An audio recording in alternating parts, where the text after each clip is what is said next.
All right, shalom, shalom, Israel. First and foremost, want to give all honor and glory to the Most High God, Yahweh Bashim Yahushua. Right, that's Yahweh, who the world Italy calls God.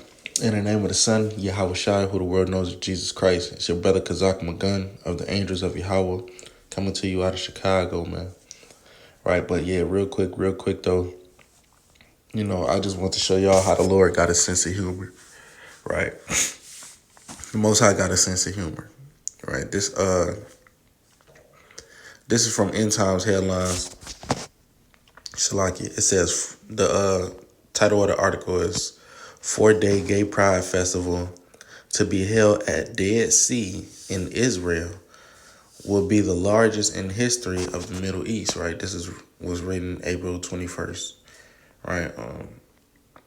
So it says Israel is preparing to stage what organizers describe as the largest LGBT festival ever held in the Middle East, with a 4-day event planned for June 2026 along the Dead Sea.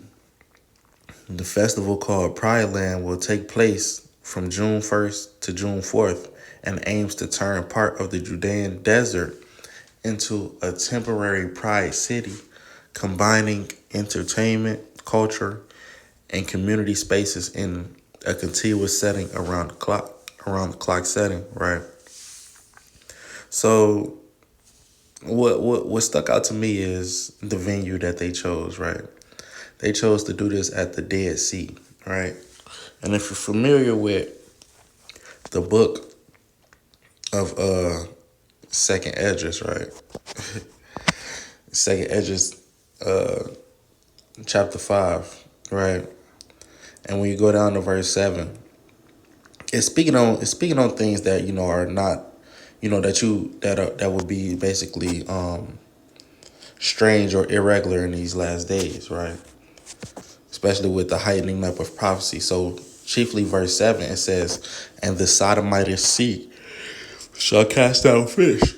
It's like, I don't know why when I get to reading or I get to doing a lesson, I always start yawning. I don't know. But Second Esdras 5 and verse 7, it says, and the Sodomite sea shall cast out fish, and make noise in the night, which many have not known, but they shall all hear the voice thereof. Right? So the Sodomite Sea is talking about the Dead Sea. Why is it calling it the Sodomite Sea? Because it's bordered by Sodom and Gomorrah.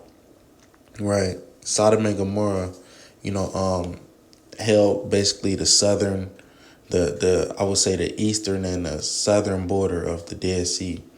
Right? So basically, the Lord is calling it the Sodomite Sea. And why does it say it's going to cast out fish? That's something, it's basically saying unusual things will be happening in the last days. Right? So, because nothing lives in the Dead Sea. Right? There are no fish in the Dead Sea. It's the salt content is too high for anything to basically live in the Dead Sea. So, that's why it's called the Dead Sea. Right? It's also called the Salt Sea. Right? But, so yeah, I wanted to touch on that.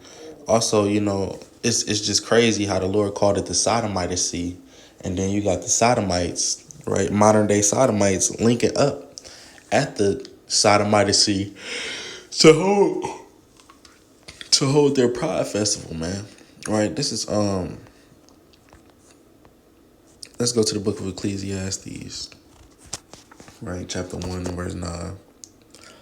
Right? It says, the thing that have been, it is that which shall be, and that which is done, it is that which shall be done, and there is no new thing under the sun. Right? It's no new thing under the sun. Whatever was going on back then, right, is going on now today. I'm sure back in the times of Sodom and Gomorrah, emphatically, you had, well, since the city was right there, they were doing, they little pride thing over there by the Dead Sea. And now, even today, they're doing it again. The pride thing over there by the Dead Sea. Right? Let's grab another one. Let's go to, what's that one? 3 and, it might be chapter 4. No, it's chapter 3 and 15. It says, that which have been is now, and that which is to be have already been. and God require of that which is past, right? So the things that happened in the past, the Most High is going to require them to happen again, right? So what happened in the past? Let's go to the book of Genesis. Genesis chapter 19. All right. Genesis chapter 19. I'm gonna read one and then I'm gonna jump down. It says, and there came two angels to Sodom at even, and Lot said in the gate. Lot sat at the gate of Sodom. So to sit in the gate, that means you were part of leadership, right? You were a nobleman. It said, and Lot sat in the gate of Sodom. And Lot, seeing them, rose up to meet them, and he bowed himself with his face toward the ground, and said, behold, now, my lords, turn in, I pray you, into your servant's house, and tarry all night, and wash your feet, and ye shall rise up early, and go on your ways. And they said, nay, meaning no, but we will abide in the street all night. Right? So the angels, they were sent there on a mission to destroy that place. They were sent there to give the Lord the scope of what's going on there. And then the Lord to just go ahead and get them the green light to go ahead and just destroy the city. Right? So let's jump down to verse 4. It says, but before they lay down, meaning because they went into Lot's house, right? And kept company with Lot.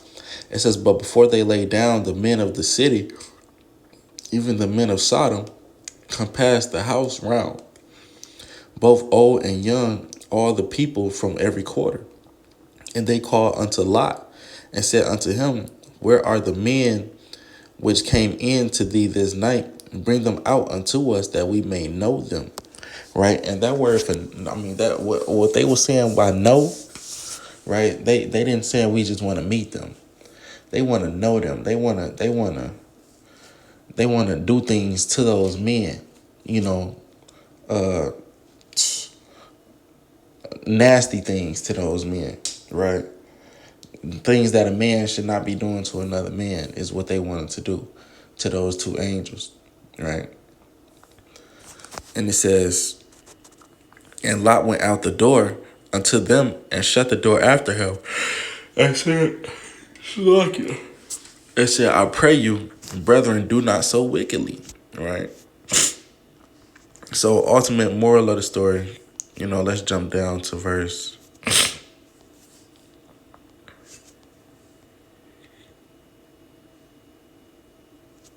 Let's jump down to verse. I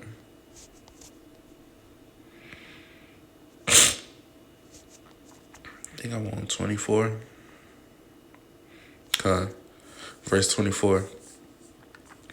It says, the Lord rained upon Sodom and Gomorrah brimstone and fire from the Lord out of heaven, right? And he overthrew those cities and all the plain and all the inhabitants of the cities and that which grew upon the ground, right? So Sodom and Gomorrah, got fire and brimstone rained upon them. That's what happened to them, right? So they're gonna, be burned, with utter destruction, with fire and brimstone. And that's gonna be the same thing that happens, to the Sodomites in this time, right? And let me see, did I want to grab something else on that? Nah, I'm gonna keep this short. But through the spirit and power of Yahweh Shem Shah, I just wanted to show y'all how the Lord got a sense of humor, man. In 2nd Esdras 5 and 7, he called that place the Sodomitish Sea, right? Because it's bordered by Sodom. But we see in today's time that the Sodomites are gathering outside of that sea, which literally, substantiates his name that the Lord called it, the Sodomitish Sea, right? So with that, I want to give all honor and glory to the Most High God, Yahweh Shem Shah. Say shalom.